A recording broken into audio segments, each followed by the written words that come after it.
हो सकता है कि नगर निकाय चुनाव में एक यह बड़ा मुद्दा निकल कर आए और बड़ा मुद्दा बनेगा ये नगर कि अगर मान ली 2023 का विधानसभा चुनाव होता है, अगर 2023 के विधानसभा चुनाव में अगर कांग्रेस पार्टी फिर सत्ता में आ गई, कांग्रेस पार्टी की रणनीति के कारण अगर कांग्रेस पार्टी फिर सत्ता में आ गई, तो इस बात की कोई गारंटी है कि फिर सरकार ना गिरे, फिर कांग्रेस के विधायक और मंत्री इस्तीफा ना दें, विपक्ष पार्टी में ना जाए?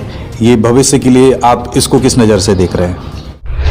इसमें 16 नगर निगम, 99 नगर पालिका और 212 नगर परिषद है। राजा बिलहरा में पहली बार नगर परिषद बनी और यहाँ पर हरिजन महिला सीट को आरक्षित किया गया है। जैसे कि यहाँ राजा बिलहरा की एक सबसे बड़ी समस्या है पानी की, और यहाँ पे परकुल योजना भी काफ़ी समय से चल रही है। उस परकुल योजना के बारे में आप कुछ कहना चाहते हैं कि काफ़ी समय से वो योजना तो चल रही है लेकिन अभी तक उसका कार्य पूरा नहीं हो पाया, क्या कारण है उसका? ये तो रोजगार का मुद्दा हो गया। अगर हम बात करें नगर उपचुनाव में क्या प्रणाली रही, भारतीय जनता पार्टी ने अपना काम किया, कांग्रेस ने अपना काम किया, अंत निर्णय कुछ भी हो, निर्णय तो हो चुका है आपका। लेकिन अगर हम आज की बात करें नगर निकाय चुनाव में कांग्रेस की क्या रणनीति रहेगी और किस स्ट्रेटेजी से काम करेगी? अब मध्य प्रदेश में 229 विधानसभा सीटों में से 28 विधानसभा सीटों पर उपचुनाव हुए थे। अब आने वाले समय में 230 विधानसभा सीटों में से सिर्फ एक विधानसभा सीट पर उपचुनाव होगा, यानी कि दमोह में। राहुल सिंह कांग्रेस पार्टी को छोड़कर भारतीय जनता पार्टी में चले गए। पार्टी ने उनका बहुत सत्कार किया, स्वीकार किया, कैबिनेट मंत्री का दर्जा दिया। अब उपचुनाव को आप किस नज़रिए से देख रहे हैं कि दमोह उपचुनाव में आखिर होगा क्या? एक तरफ देखने में आ रहा है कि राहुल सिंह और जयंत मलैया के बीच में खटपट चल रही है, किस कारण चल रही है और क्या हो सकता है इस? सर बहुत बहुत धन्यवाद हमारे साथ चैनल के साथ में जुड़ने के लिए। आज हमारे साथ में थी कांग्रेस के ब्लॉक अध्यक्ष जो राजा बिलहरा से हैं, किस्सू मां साहब के नाम से आप सभी लोग जानते हैं। आज इनसे बात हुई रोजगार के मुद्दों पर, पानी की समस्या के मुद्दों पर। जो परकुल योजना लगभग 5 से 6 साल से चल रही है, आज तक वो पूरी नहीं हुई। और किसान के मुद्दों पर कि जिस तरीके से पूरे भारतवर्ष में किसान आंदोलन चल रहा है, MSP पर इतना संघर्ष चल रहा है, 3 कृषि कानूनों पर चल रहा है, हो सकता है कि नगर निकाय चुनाव में एक यह बड़ा मुद्दा निकल कर आए और बड़ा मुद्दा बनेगा ये।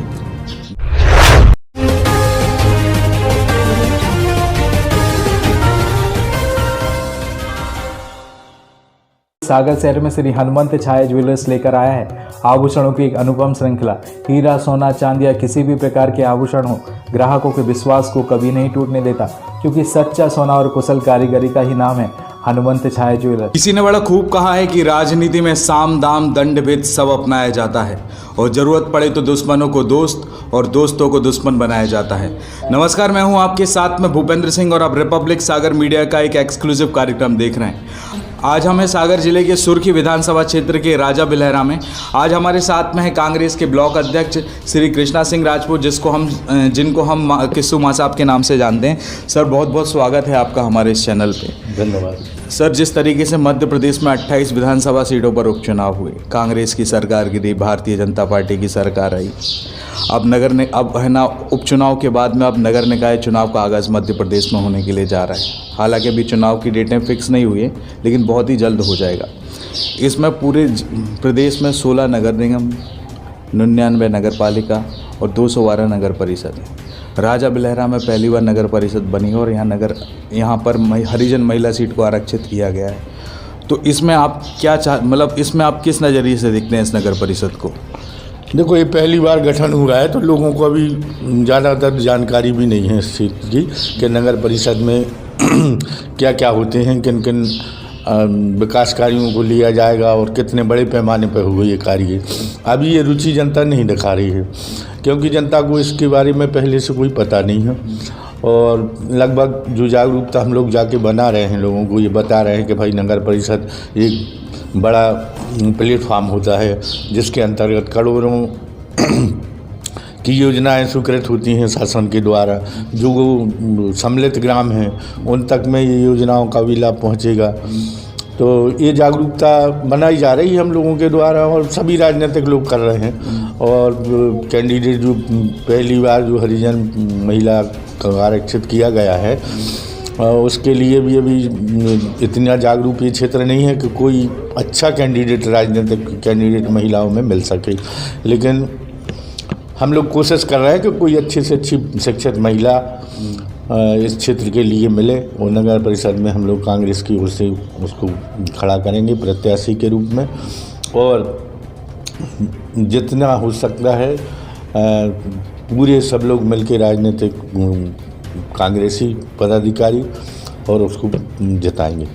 जैसा कि यहाँ राजा बिलेरा की एक सबसे बड़ी समस्या है पानी की, और यहाँ पे परकुल योजना भी काफ़ी समय से चल रही है। उस परकुल योजना के बारे में आप कुछ कहना चाहते हैं कि काफ़ी समय से वो योजना तो चल रही है लेकिन अभी तक उसका कार्य पूरा नहीं हो पाया, क्या कारण है उसका? उसके संबंध में तो मैं बहुत कुछ कहना चाहता हूँ, क्योंकि ये हमारा पूरा क्षेत्र है। वैसे तो बांधों से घिर चुका है, एक टिकारी बांध, एक राजघाट बांध, और ये परकुल परियोजना लगभग इसको 6 वर्ष पूर्ण हो चुके हैं। अभी तक ये राजनीतिक व्यवसायीकरण हो रहा है, उस पर कमीशन पे कमीशनबाजी चल रही है। नहीं तो अभी तक पूरे क्षेत्र में जो कोई भी ऐसी योजना है जिसका शासकीय अगर उसको लिया जाए समय सीमा, तो उसकी 3 साल होगी, 4 साल होगी, 2 साल होगी, लेकिन पूरे के पूरे 6 साल होने जा रहे हैं और इसका लाभ अभी तक किसी किसान को मिल नहीं रहा, क्योंकि वो योजना ही पूरी नहीं हो पा रही है। जो महीनों का काम था वो वर्षों तक ढकेला जा रहा है। अगर वो हो जाए तो जो पानी की समस्या है ना, तो बिलेरा में भी पेयजल की समस्या उसी से भी हल होना है। लेकिन लोग आते हैं, राजनीतिक लोग जो जितने रहे हैं, तो वो बस हमने तो यही देखा है कि आज तक उस योजना के ऊपर एक बात भी नहीं करते हैं।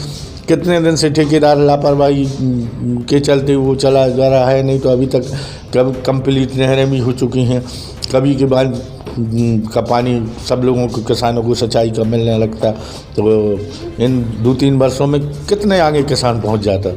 आज पानी नहीं है किसानों के पास, तो फसलें भी वही बोते हैं, मसूर बोते हैं या और ऐसी फसलें बोते हैं जो बिना पानी की हैं, तो अभी उनमें तो साल लग गया, ये हो गया, वो हो गया, कितने कृषकों के ऊपर ये तो प्राकृतिक आपदाएँ आई हैं। तो अगर पानी होता तो निश्चित है कि अच्छे से अच्छे लोग फसल बोते, अधिक से अधिक पैदावारी होती, क्षेत्र संपन्न होता।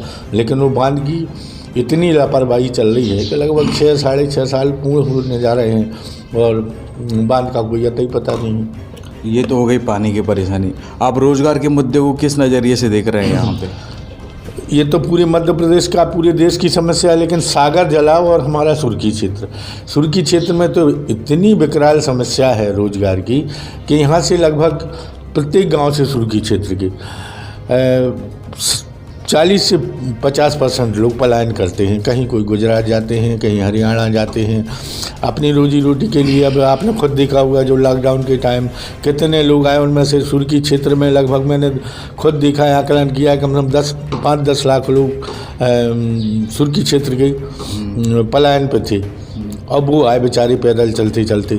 और आज की स्थिति ये है कि ये बिलेरा इतना बड़ा गांव है, पहले ये बड़ी ब्रांच हुआ करती थी, तो लोगों का एक पलायन का वो था कि बड़ी ब्रांच में बड़ी लोग बनाते थे। यहाँ का प्रमुख धंधा तो वही था, बड़ी श्रमिक ज़्यादा से ज़्यादा लोग हैं यहाँ। अब ये बड़ी ब्रांचें भी ख़त्म हो गई, बिलेरा से भी हो गई, यहाँ 3-3, 4-4 ब्रांचें थी, जैसी नगर से भी हो गई और सुर्खी से भी हो गई हैं। तो माने अब वो व्यक्ति भी पूर्णतः बेरोजगार हो गया है और अब पलायन करने के लोग मजबूर हैं। हम तो चाहते हैं कि आज के समय में ये पूरा अगर मान के चलो तो ये स्वर्णमय युग चल रहा है कि सागर जिले से 3-3 मंत्री हैं, कैबिनेट मंत्री हैं। कम से कम ये उद्योग तो स्थापित करवा दें, यहाँ कुछ ना दें उन लोगों को। अगर एक उद्योग स्थापित होता है तो यहाँ जो बेरोजगार हैं बेचारे, जो माँ बाप अपनी पूरी मेहनत करके बच्चों को पढ़ा लिखाते हैं, लाखों रुपया खर्च करके उनको डिग्री दिलाते हैं, लेकिन वो बेरोजगार है, क्या करें माँ बाप के सामने। और ये हमारे यहाँ तो पूरे क्षेत्र में आत्महत्याओं का दौर चल रहा है। आप देखो अभी 2-4 दिन पहले बिलेरा में 1-2 लड़कों ने फांसी लगा ली। ये क्या है? ये इसीलिए हो रहा है कि लोगों को रोज़गार ही नहीं है, फालतू फंस रहे हैं। आप बिलेरा में भी देख सकते हो, आप जिस गली से निकलोगे वहाँ आपको सैकड़ों लोग खड़े हुए मिल जाएंगे, ठिया ठटोली करते हुए होटलों पर खड़े हैं, जो रोडों पर घूम रहे हैं। इसका कारण ये है कि उनको रोज़गार ही नहीं है। अगर शासकीय कोई रोज़गार मिलता है तो निश्चित है कि लोग काम में लगेंगे और ये फालतू के अपराध नहीं कम होंगे, उनकी परवरिश अच्छी होगी, माँ बाप को भी वो कुछ कमा के देंगे, जिनका जीवन स्तर अच्छा ऊँचा उठेगा।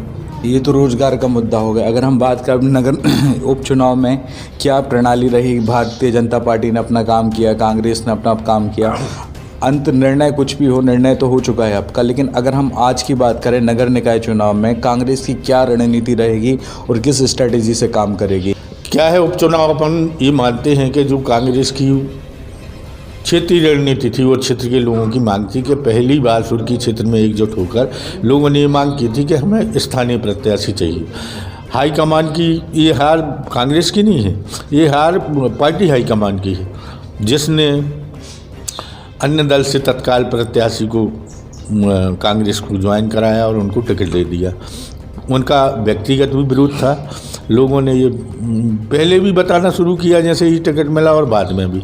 उसमें कांग्रेस का संगठन भी पूरा चरमराया गया था। आपने देखा होगा कांग्रेस के जो कई वरिष्ठ लोग हैं उन्होंने फिर जो काम करने की शैली है या जो काम करना चाहिए वो काम भी नहीं किया उन्होंने, और कहीं ना कहीं राजपूत जी के या पूर्व संबंध होने के कारण उनसे लोग दबे रहे।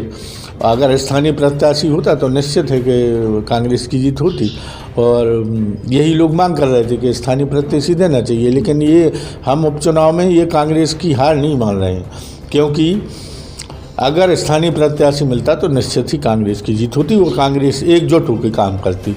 अब मध्य प्रदेश में 229 विधानसभा सीटों में से 28 विधानसभा सीटों पर उपचुनाव हुए थे। अब आने वाले समय में 230 विधानसभा सीटों में से सिर्फ एक विधानसभा सीट पर उपचुनाव होगा, यानी कि दमोह में। राहुल सिंह कांग्रेस पार्टी को छोड़कर भारतीय जनता पार्टी में चले गए। पार्टी ने उनका बहुत सत्कार किया, स्वीकार किया, कैबिनेट मंत्री का दर्जा दिया।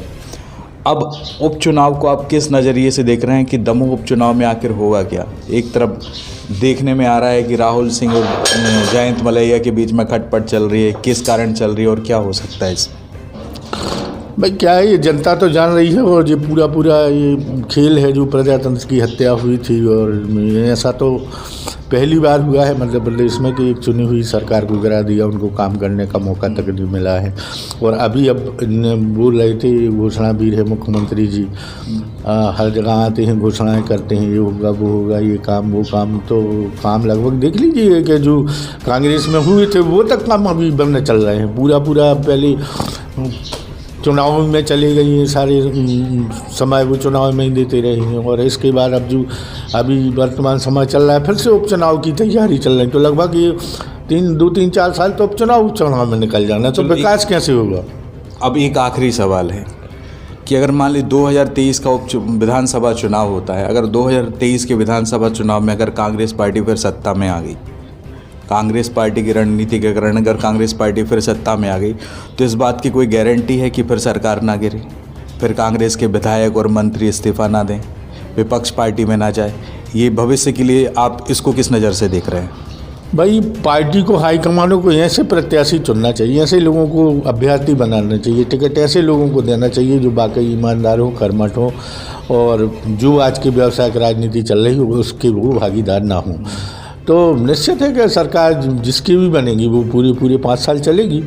और अगर इस तरीके के व्यक्तियों को आप टिकट देते हैं जो निजी स्वार्थ के कारण या अपने ही स्वार्थ के कारण सरकारों को बदल देते हैं, तो ये गलत प्रक्रिया है। प्रजातंत्र में तो ये नहीं होना चाहिए। और प्रजातंत्र की अभी जो चल रहा है किसान आंदोलन है, अब आज के समय में प्रजातंत्र बचा कहाँ है? देख लीजिए आप, मुख्यमंत्री प्रधानमंत्री अपने मन की बात करते हैं, लेकिन जहाँ दिल्ली में वो बैठे हैं उसी बॉर्डर पर 5 लाख से ऊपर किसान लगभग 100 दिन से ऊपर से बैठे हुए हैं, उनसे मन की बात नहीं करते हैं। उनसे जाके कोई नहीं पूछते कि आपकी क्या समस्या है। लगभग 200-300 किसानों की मौत हो चुकी है वहाँ, कभी उनके लिए जाके श्रद्धांजलि अर्पित नहीं करते हैं। और ये प्रजातंत्र कहाँ है? प्रजातंत्र में तो जनता ही होती है, जनता की सरकार होती है, जनता सर्वोपरि होती है, लेकिन जनता की कोई आवाज़ सुन ही नहीं रहा है। सब ये तो डिक्टेटरशिप का खेल चल रहा है। अगर प्रजातंत्र होता तो निश्चित उन किसानों की बात सुनी जाती। और आज जो गांव-गांव में आक्रोश है, ऐसा नहीं है कि मध्य प्रदेश या सागर जिले में किसानों के अंदर आक्रोश नहीं है, बहुत बड़ा आक्रोश है। वो तो हमारे मध्य प्रदेश का और सागर जिले का गरीब किसान है, वो कोई नेतृत्व करने वाला नहीं है, नहीं तो यहाँ से भी लाखों लोग जाने को तैयार हैं और उसका बदला जरूर देंगे। वो आगामी 2 साल 3 साल बाद जो किसान हैं लगभग वो उसमें 70% 80% किसान हैं हमारे पूरे इस सुर्खी क्षेत्र में, और उनसे जुड़े हुए जो बाकी 20% बच्चे हैं वो भी उनसे जुड़े हुए हैं। आज जो सर्विस लाइन में है तो वो भी किसान का बेटा है, व्यापारी है तो वो भी कहीं ना कहीं किसान से जुड़ा हुआ है। और किसानों के लिए जो इस प्रकार से परेशान किया जा रहा है, किसानों की बात नहीं मानी जा रही है, तो उस पर निश्चित ही आक्रोश है और 2 साल बाद ये आक्रोश निकल के आएगा। और ये इसको क्या बोलते हैं, हाँ, अगर किसानों ने केवल एक ही मांग तो की है कि MSP जारी कर दो, एक कानून बना दो जो आज किसान का माल अभी बिक कहाँ रहा है। आप मंडियों में जाते हैं तो मंडियों में कितने रजिस्ट्रेशन होते हैं, कुल 5 से 10% कृषि किसानों का रजिस्ट्रेशन होता है। 10% माल लेने के बाद बाकी 90% माल तो किसान के घर में पड़ा रहता है, और वो धीरे धीरे जब बेचता है, जब उसको आवश्यकता होती है, जब वो बेचने जाता है सेठ साहूकारियों के यहाँ बेचता है, तो वही 1000 1200 1400 रुपया में वो खरीदता है उसको, और किसान की मजबूरी को उसको तो बेचना पड़ता है। एक बार में ही किसान पूरी अपनी फसल नहीं बेच सकता, क्योंकि उसकी वो मेन पूंजी तो वही है, उसका वो धन है उसका। जब जब उसको आवश्यकता पड़ती है वो धीरे धीरे करके बेचता है। तो ये कानून बनना चाहिए MSP के, अगर किसान किसी समय बेचता है अपने अनाज को तो उसको वही सरकारी रेट मिलना चाहिए। सर बहुत बहुत धन्यवाद हमारे साथ चैनल के साथ में जुड़ने के लिए। आज हमारे साथ में थे कांग्रेस के ब्लॉक अध्यक्ष जो राजा बलेरा से हैं, किस्सू मां साहब के नाम से आप सभी लोग जानते हैं। आज इनसे बात हुई रोजगार के मुद्दों पर, पानी की समस्या के मुद्दों पर, जो परकुल योजना लगभग 5 से 6 साल से चल रही है, आज तक वो पूरी नहीं हुई, और किसान के मुद्दों पर कि जिस तरीके से पूरे भारतवर्ष में किसान आंदोलन चल रहा है, MSP पर इतना संघर्ष चल रहा है, 3 कृषि कानूनों पर चल रहा है। हो सकता है कि नगर निकाय चुनाव में यह बड़ा मुद्दा निकल कर आए और बड़ा मुद्दा बनेगा ये हो सकता है कि नगर निकाय चुनाव में ये बहुत बड़ा मुद्दा बने। इसी के साथ में मैं भूपेंद्र सिंह ठाकुर रिपब्लिक सागर मीडिया की ओर से आप सभी से विदा लेता हूं। जय हिंद, जय भारत। अगर आप ये वीडियो YouTube पर देख रहे हैं तो हमारे चैनल को सब्सक्राइब करें और बेल आइकन को दबाना ना भूलें। अगर आप Facebook पर ये वीडियो देख रहे हैं तो हमारे पेज को लाइक करें।